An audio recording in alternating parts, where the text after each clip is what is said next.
हम तो ऐलान करेंगे उनको आने नहीं देना चाहिए, चाहे वो नितिन गडकरी हो या देवेंद्र फडणवीस हो। बिल्कुल पाबंदी लगाएंगे, लोग बिल्कुल भीतर आने ही नहीं देना चाहिए।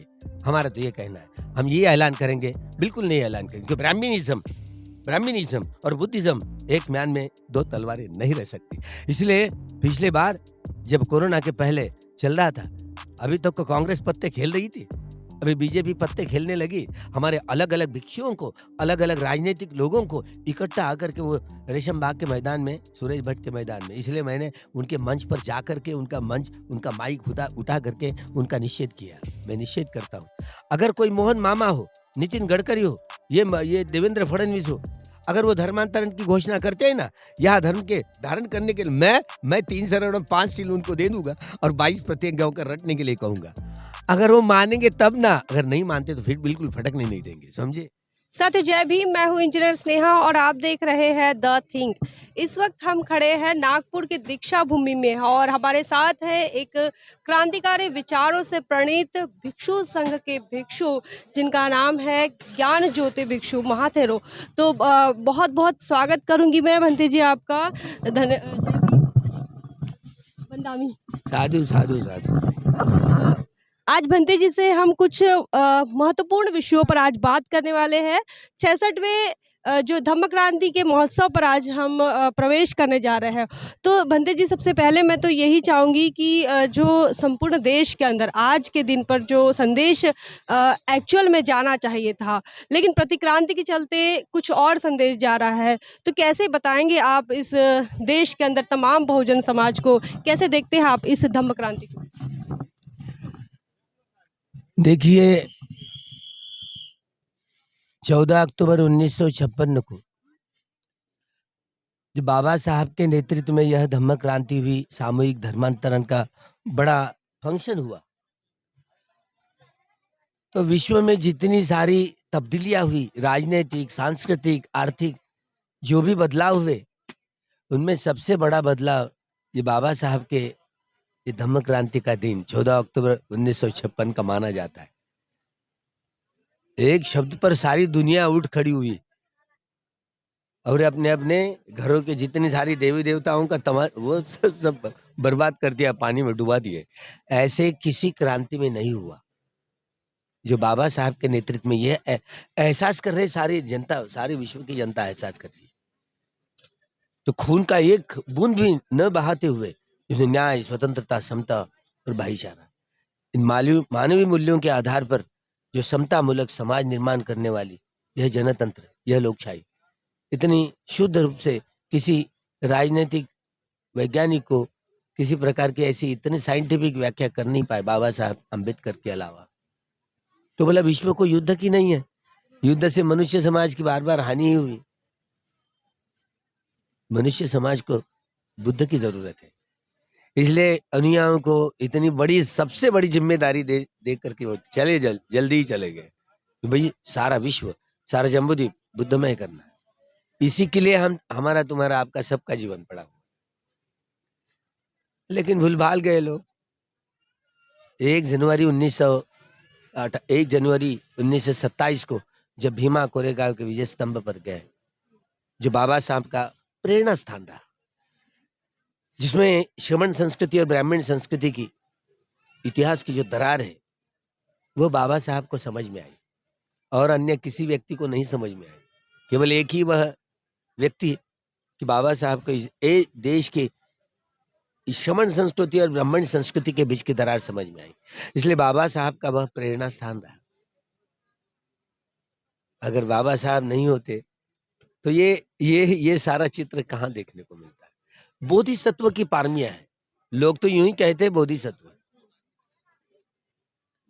इतना सारा विरोध हुआ, फिर भी प्रकृति ने जैसे उन पर ही जिम्मेदारी दी इस देश का भविष्य कतारने की। संविधान लिखने का काम बाबा साहब के हक में आ गया, उन्हीं का ही हक था। चौतरफा विरोध हुआ, लेकिन जैसे कोई प्रकृति ने उनको ये जिम्मेदारी दे दी, कोई बीमार पड़ गया, कोई मर गया, इसी तरह अकेले व्यक्ति ने इस संविधान का निर्माण किया।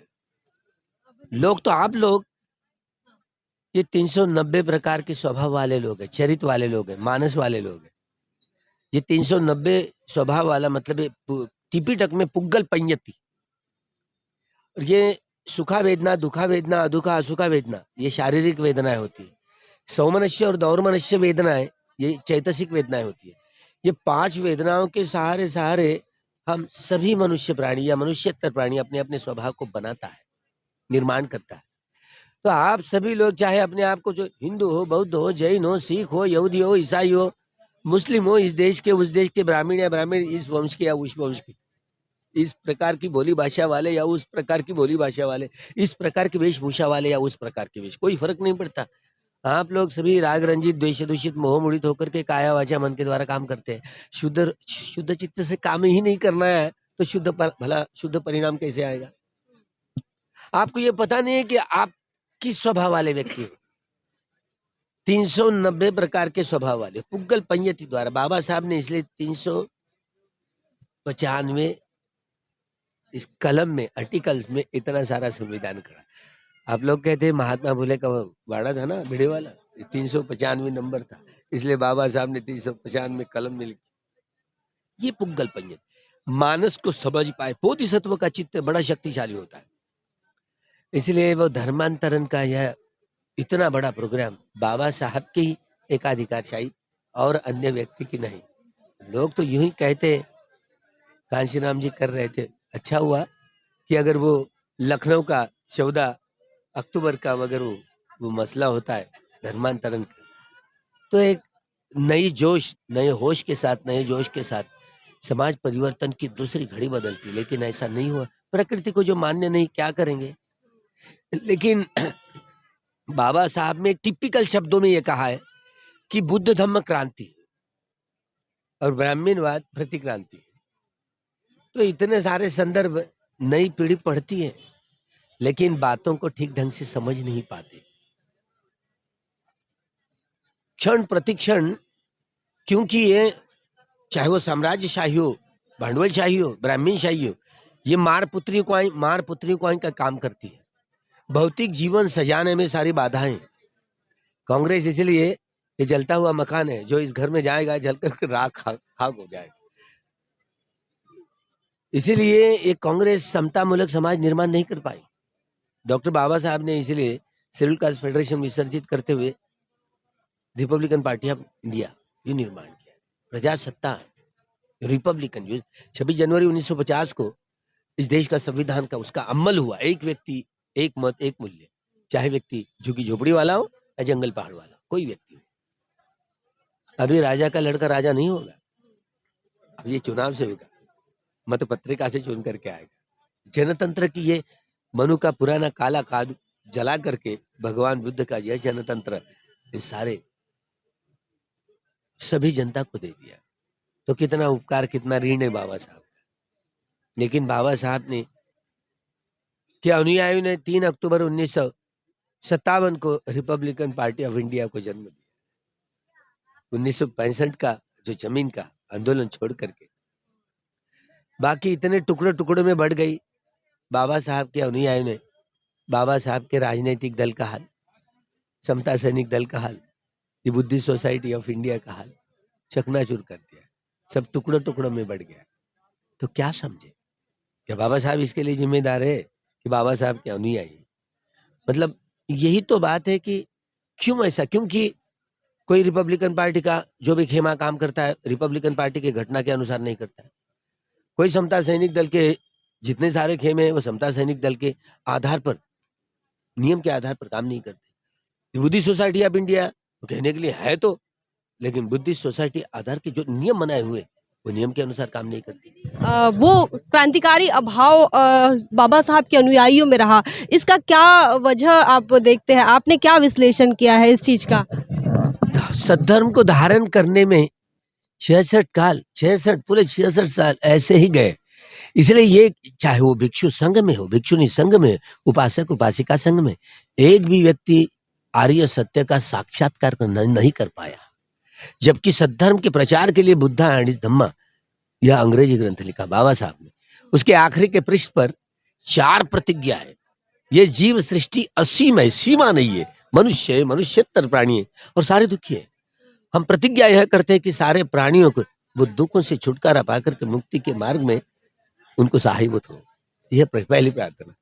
हमें भगवान का सैद्धांतिक पक्ष एवं व्यावहारिक पक्ष, इसके विषय में भगवान के सद्धर्म को स्पष्ट करना ही नहीं आया, स्वाख्यात करना ही नहीं आया, तो भला कैसे जान पाएंगे लोग? ये सभी प्राणी उनके दुखों से छुटकारा पाकर के मुक्ति की अवस्था प्राप्त करने के लिए कैसे सहायभूत हो पाएंगे? दूसरी प्रतिज्ञा, हम में बहुत सारी खामियां हैं, बहुत सारे दोष हैं। काम तृष्णाएं पाश्य, भव तृष्णाएं पाश्य, विभव तृष्णाएं पाश्य। और हम प्रतिज्ञा यह करते कि एक एक दोष निकाल बाहर करके सभी दोषों को निकाल कर बाहर करें। कैसे निकाल बाहर करेंगे? ए तृष्णा जा, चली जा, ऐसे बोल करके जाने वाली नहीं है। तो भगवान ने जहां जहां जिन स्वभाव वाला कोई व्यक्ति हो, जिस स्वभाव वाला व्यक्ति हो, भगवान के पास आया करते, भिक्षु संघ के पास आया करते। तो अरहंतों का ताफा था। अलग अलग व्यक्ति के स्वभाव को समझ लेकर के आनापानसति हो या अन्य 40 प्रकार के कम्मठान हो, जो अपने चंचल चपल यह चित्त है ना, बड़ा भटकने वाला चित्त है, इसको समाहित करने के लिए, एकाग्र करने के लिए वितर्क विचार प्रीति सुख एकाग्रता, पांचों ध्यानांग के आधार पर या आनापानसति या अन्य शमत भावना की जो कम्मठान, खनिक समाधि से उपचार समाधि और उपचार समाधि से अर्पणा समाधि तक पहुंचना की ये बात होती है। तो कई ऐसे गुजरे ने प्रज्ञा यदा पඤ्ඤाय पश्यति, भगवान ने बार बार कहा, जब तक कि प्रज्ञा से देखना ही नहीं आया। आप लोग केवल श्रुतमय और चिंतनमय ज्ञान के आधार पर वो इधर की हवा उधर ऐसे बढ़ा लेते। भावित जो अनुभूति पर उतरता ज्ञान, जो भावे तब्बंति में भिक्कवे, धम्मचक्र प्रवर्तन सूत्र में इसलिए भगवान ने बात कही है, भावे तब्बंति में भिक्कवे, भावित जो प्रज्ञा के आधार पर सभ्य संखारा अनिच्याति, सभ्य संखारा दुखाति, सभ्य धम्मा अनत्ताति, यदा पඤ्ඤाय पश्यति अथ निब्बिन्दति दुःखे समग्रो विशुद्धिया। जो अनित्य का बोध करते हुए, दुख का बोध करते हुए, अनंत का बोध करते हुए बोधि ज्ञान को धारण करने की प्रक्रिया, ये पटिशंका ज्ञान की बात होती है। अब ये बातें ही नहीं करने आए तो भले आर्य सत्य का साक्षात्कार नहीं कर पाए तो 66 साल ऐसे ही बेहोशी में चले गए। एक भी व्यक्ति चाहे गृह में हो या गृह त्याग्य में, एक भी व्यक्ति श्रोतापन्न नहीं हो सका, अपना धार्मिक जीवन नहीं बना पाया, कोई धर्मवती नहीं बनी, धर्मवान नहीं बने, और मिथ्या धारणाओं के सारे आधार पर ये जीवन यापन करते रहे, विषम आजीविका के आधार पर जीवन यापन करते रहे। सम्यक दट्ठी सम्मा संपर्क सम्मा संकल्पो सम्मा वाचा सम्मा कम्मंतो सम्मा आजीव सम्मा वायामो सम्मा सती सम्मा समाधि। लोग तो यूं ही कहते अरियो अट्ठंगी को मग्गो, लेकिन वह मार्ग पथ पर चलना ही नहीं आया। सम्मादिट्ठी कथमाच भिक्खवे सम्मादिट्ठी, दुःखे याणंग दुःख समुदय याणंग दुःख निरोधे याणंग दुःख निरोध गामिनी पटिपदा याणंती इति भिक्खु सम्मादिट्ठी। भिक्षुओं, ये दुःख समुदय, दुःख निरोध गामिनी पटिपदा, इसका ज्ञान लेते हुए असीते पीते खाईते साहित्य संप जानकारी होती। जो भी काया वाचा मन के द्वारा कर्म करते हो तो बड़े सजगता के साथ में संपजन्य में रमन करते हुए करना है, तो प्रज्ञा है। प्रज्ञा से काम ही नहीं करना है तो वह श्रोतापन्न सकदागामी अनागामी अरहत, तो बात तो बहुत दूर लगी। तो हम भी कल कोरे कंगाल रहे और आप भी कोरे कंगाल रहे, इसमें धार्मिक व्यवहार में आचरण में उतरे ही नहीं, ऐसे 66 साल गए, इसलिए हानि हुई। एक सवाल आया कि बुद्धा ने जो दुख मुक्ति का मार्ग बताया, लेकिन आज जब हम देखते हैं वास्तव में वर्तमान में सामुदायिक दुख बहुत है, सामाजिक दुख बहुत है। जिस बहुजन हिताय बहुजन सुखाय का संदेश लेकर इस देश के अंदर, दुनिया के अंदर बुद्ध धम्म का नींव रखी गई, लेकिन आज उसी देश में, बुद्ध के देश में एक हिंदुत्व की बात की जाती है, और दूसरी तरफ अगर हम देखें तो बहुजन समाज जो है, मतलब ज़्यादा संख्या वाले जो लोग हैं आज भी दुखी है, पीड़ित है, गरीबी में जी रहे हैं, अशिक्षा में जी रहे हैं। तो ये दो तरफा चीज़ों को आप एक भिक्षु संघ होने के नाते और एक आप समाज की अगुवाई करते हैं, बुद्ध धर्म की अगुवाई करते हैं, तो कैसे देखते हैं कि इस दुख को कैसे दूर किया जा सकता है? गुलामों को एहसास करा दो कि वे गुलाम हैं, जंग छिड़ेंगे। बाबा साहब ने कितनी सीधी सरल बात समझाई। इसलिए महार जाति के लोगों के मनों को टटोलने के लिए 13 अक्टूबर 1935 को येवला में, नासिक जिले में येवला में बड़ी सभा, 25,000 लोग, जिसमें महार लोग थे, इतनी बड़ी परिषद थी। जन्म लेना मेरे हाथ की बात नहीं थी, लेकिन जीना और मरना मेरे हाथ की बात है। मैं हिंदू बनकर के जन्म लिया, लेकिन हिंदू बनकर जीऊंगा नहीं और ना मरूंगा। तो बाबा साहब ने 21 साल लगे प्रतिज्ञा को पूरा करने के लिए। उसी सभा में एक सहस्त्र कुंड पुराण नाम है, आपने पढ़े हो मराठी में, तो सह्याद्री कुंड पुराण मराठी में है, लेकिन क्या लिखा है? सभी आदिवासी हो, भटके विमुक्त हो, ओबीसी हो, धर्मांतरित लोग हो, इनके विषय में इतनी गंदी-गंदी जो मुहावरे होते हैं ना, गंदी-गंदी मुहावरों का इस्तेमाल किया गया है। मराठी में म्हण कही जाती है ना, तो उसमें कहावत है, उसमें लिखा है जैसे कि ये कुणबी जात है, महाराष्ट्र की। कुणबी, तेली, कोळी, चमार ये सारे ओबीसी। तो कुणबियों के विषय में क्या लिखा है वहां पर? मराठी में लिखा है। क्या लिखा है? कुणबटम, धसकटम, अक्कल थोडी, बायको विकून घेतली घोडी. गेला तर रुमण्याशी, आला तर ढोमण्याशी. किसी कुणबियों ने पढ़ा नहीं, लेकिन ये ऐसा क्यों लिखा है? बाकी ये एक जमाने के नागवंशी लोग थे, सभी बुद्ध थे, सभी भगवान बुद्ध के अनुयायी थे। सुबह उठे बराबर सबके मुंह देखना चाहिए, लेकिन तेलियों का नहीं। क्यों भाई, क्या हुआ उनका? सोनार सख्या बहिणीची खाणार, गोंड गोवारी जात बोहारी, मांग महार कुसाच्या बहार, गोंड गोवारी हेकडमाना, आंबील पाहून शिवला ढोना, माना माणुसकीत नाही, डुकर सर्कशीत नाही, धनगर कोळी माळी साळी, ढिवराची धुटी न अटकला बोटऱ्या जाशील गोटी. मैं भिक्षु होने के नाते मैं बोल नहीं सकता, हमारे मुस्लिम भाइयों को कैसे क्या क्या कहा, भांडा मुसलमान आणि वेळवाची का, मैं शब्द बोल नहीं पाता, इतनी गंदी गंदी गाली दी है. तो मतलब सभी आदिवासी हो, भटके विमुक्त हो, ब्राह्मणेतर हो, सभी धर्मांतरित जो होने वाले लोग हो, अल्पसंख्यक हो, इनके विषय में गंदी गाली देने वाले ऐसे मुहारों का वो संग्रह है. इसलिए बाबा साहब ने कहा कि सह्याद्री कुंड पुराण को जला दो. कितना अपनी इतने इतने तो जो भी मनुस्मृति के जला करके राख कर दिया. तो हम यह सारे, चाहे वो आदिवासी हो, भटके विमुक्त हो, ओबीसी हो, इनको जगाने के लिए हम कामयाबी हासिल नहीं कर पाए. इतना सारा लिखा पड़ा है, लेकिन हम ये सारे यहाँ तो बहुत लड़ाई लड़नी बाकी है. भौतिक जीवन सजाने के लिए और आध्यात्मिक जीवन सजाने के लिए सभी किस्म के, चाहे वो 26 जनवरी 1950 को जब एक व्यक्ति एक मत एक मूल्य यह शुरू हुआ, राजनैतिक समता का युग शुरू हुआ, लेकिन राजनैतिक जनवाद, राजनैतिक जनतंत्र यह सामाजिक जनतंत्र में परावर्तित नहीं होता, आर्थिक जनतंत्र में परावर्तित नहीं होता, सांस्कृतिक जनतंत्र में परावर्तित नहीं होता, तब तक न्याय, स्वतंत्रता, समता और भाईचारा की ये जो फल का रस है ना, आने वाली पीढ़ी को चखने को नहीं मिल रहा. यही बात है. अंत में मैं भंते जी आपसे निवेदन चाहूँगी कि इस धम्म क्रांति के पर्व पर इस देश के तमाम दुखितों और शोषित पीड़ितों को क्या संदेश देंगे ताकि वो आने वाले समय में अपने पीढ़ी के लिए संघर्ष कर पाए.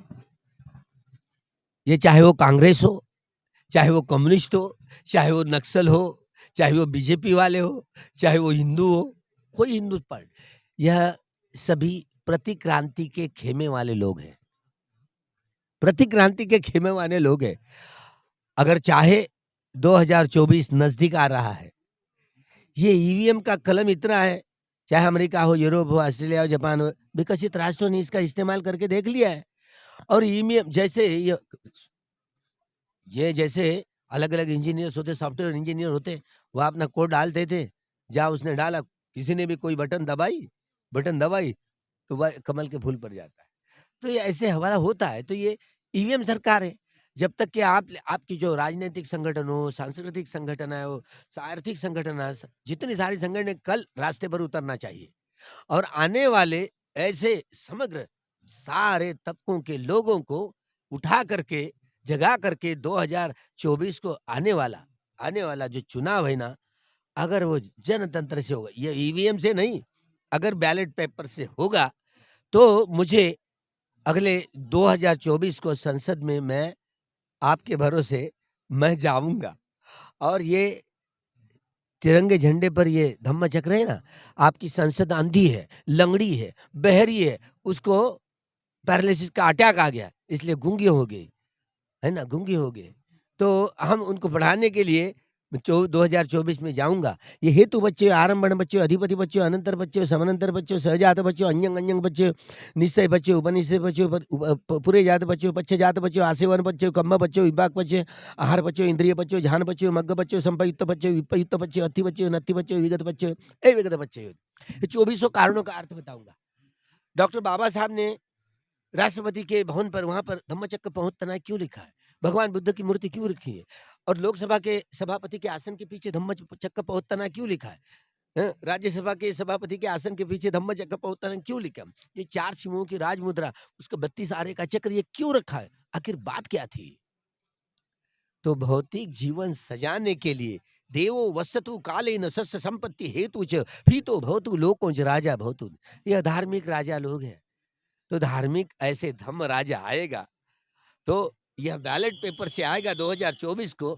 तो जितना सारा प्राइवेटाइजेशन किया ना, ये चोर लोग सत्ता पर आ गए, है ना? तो संविधान के मुताबिक जो 37, 38 या 39 कलम के अनुसार देशद्रोह के खटले चलाएंगे और उनको, चाहे वो देवेंद्र फडणवीस हो, नितिन गडकरी हो, हमारे वो मामा जी है ना मोहन भागवत जी, उनको भी काले पानी पर भेज देंगे, समझे? और सारे जितना सारा प्राइवेटाइजेशन किया ना, सब सार्वजनिक करेंगे। जितनी सारी जमीन है, जितने सारे कल कारखाने हैं, सबकी संपत्ति जब्त करेंगे और सारे लोगों के ये रोटी, कपड़ा, मकान, शिक्षा एवं स्वास्थ्य की सारी जरूरतें शासन पूरी करेगा। तो भौतिक जीवन को सजाएंगे और हर 20 किलोमीटर एक-एक तालुका लेवल पर विपश्यना के केंद्र निर्माण करेंगे, ताकि जब अपने आप में कोई हो, हिंदू हो, बौद्ध हो, जैन हो, सिख हो, यहूदी हो, ईसाई हो, सभी संप्रदाय के लोगों को शक्ति की जाएगी और वहां पर जनवाद की स्थापना होगी अपने मन को शुद्ध करने के लिए। क्योंकि भगवान बुद्ध का बोधि ज्ञान ही मनुष्य के स्वभाव को जड़ से बदलने में कामयाब होता है। इसलिए बुद्ध धम्म रिवॉल्यूशन है, बाबा साहब ने स्पष्ट शब्दों में कहा है। आप लोग वीतरागी, वीत मोही, वीत द्वेषी ऐसे स्वभाव वाला व्यक्ति हो जो अपनी भी हानि ना हो, औरों की भी हानि ना हो, अपनी भी हानि और अपना भी लाभ हो, औरों का भी लाभ हो। ऐसे काया वाचा मन से कर्म करने वाला। हम लोग मनुष्य हैं, मनुष्य जन्म हुआ, लेकिन एक व्यक्ति दूसरे व्यक्ति के साथ मनुष्यता का व्यवहार नहीं कर पाता, क्योंकि दूषित चित्त से काम करता है, शुद्ध चित्त से काम ही नहीं करना है। तो विपश्यना इस कम्मठान का अलग-अलग तहसील के लेवल पर ऐसे कम्मठान का अभ्यास करने के लिए विपश्यना के केंद्र बनाएंगे और सबको ये अभ्यास तालीम देंगे और अपने आध्यात्मिक जीवन की सजावट करेंगे, भौतिक जीवन की भी सजावट करके खून का एक भी बूंद न बहा करके इसमें न्याय, स्वतंत्रता, समता और भाईचारा इस मानवीय मूल्यों के आधार पर ऐसी जीवन पद्धति निर्माण करेंगे, ताकि लोग, सारे विश्व के लोग हमारी तरफ, इस भूमि जम्बूद्वीप के तरफ देखते रह जाएंगे।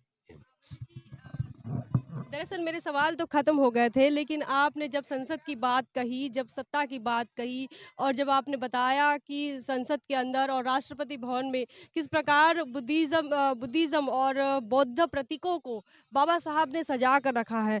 तो ऐसे में एक और सवाल आया कि कल जो है इस दीक्षा भूमि के इस पवित्र भूमि पर नितिन गडकरी आ रहे हैं, देवेंद्र फडणवीस आ रहे हैं और वो एक अपनी विचारधारा को लेकर काम करते हैं, हिंदुत्व, राम राज्य, हिंदू राष्ट्र और हम जो है वो मानवतावाद की बात करते हैं। इस चीज़ को कैसे देखते हैं भत्ते जी आप?